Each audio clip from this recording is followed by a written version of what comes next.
Well, welcome back into Talking Fitchburg. Joining today from the Better Business Bureau and the networking queen, king, and everybody in between. It's better the second time, I'm going to say it. Tiffany Schultz, welcome back. How are you doing today? I'm good. Did I give away what we're going to be talking about today in my quirky intro? I think we're talking about networking. We are. So each month we've been focusing on having a couple updates for consumers, but also business as well, because Better Business Bureau serve businesses as well. And today we are talking about networking. And networking is interesting. It's a fun, interesting topic. It's not for the shy peoples. You know, you say that, but you don't have to be an extrovert to be a good networker. Introverts can be great networkers too. So sometimes you have to put yourself out there and get comfortable with being uncomfortable. But just because you're an introvert, don't feel like networking isn't for you. Post-COVID, we've seen virtual networking events too that are very well facilitated. So if that's something that, fits your personality a little bit better, seek out those networking events and meet people in an organized, facilitated fashion. Yeah. All right. Well, we're going to work on building some trust, building some relationships here with a couple of tips. The first one, and I think it's something you always got to tell yourself when you're out there, is be yourself. You are who you are. Don't be somebody that you're not, because eventually you're going to be seen right through. So be genuine, be true. Be yourself while you're out there. Introduce yourself. It may take time to build those relationships and get comfortable networking, but always be yourself and what you have to offer. Remember that you're not for everybody, but there are people out there who will see your value and how you can partner together and make a business transaction, or even just add that person to your network. Hey, right now, we can't do anything together, but I might have somebody that needs your services down the line. And that's what networking is all about. It's not about the net sale. It's about who you can introduce that person to down the road. Building the relationships.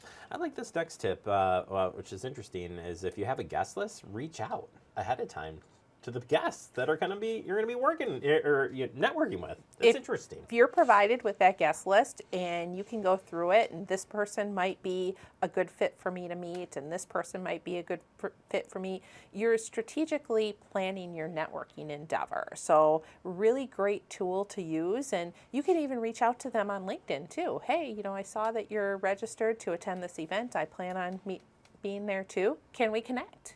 I want to see you. I want to talk to you. I want to get to know you. How about quality rather than quantity?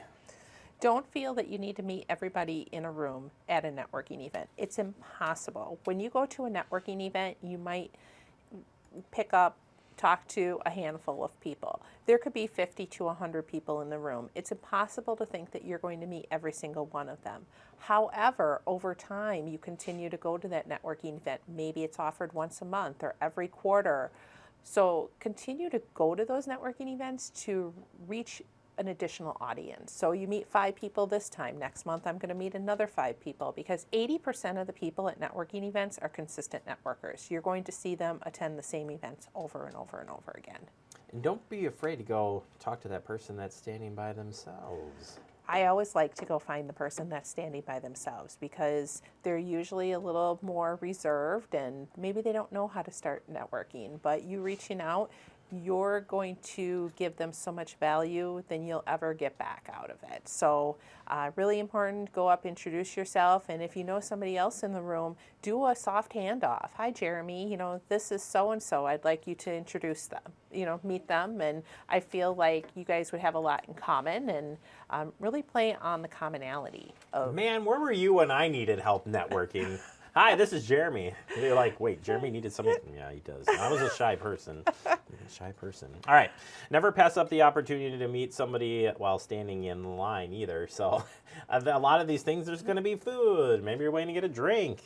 Another opportunity to network. Maybe you're waiting to check in. The person in front of you, the person behind you. Hi, I'm Tiffany. I'm from the Better Business Bureau. Great to meet you. And have that conversation while you're standing in line. I feel like you come in and say Better Business, like you just have like everything like people would want to ask questions about.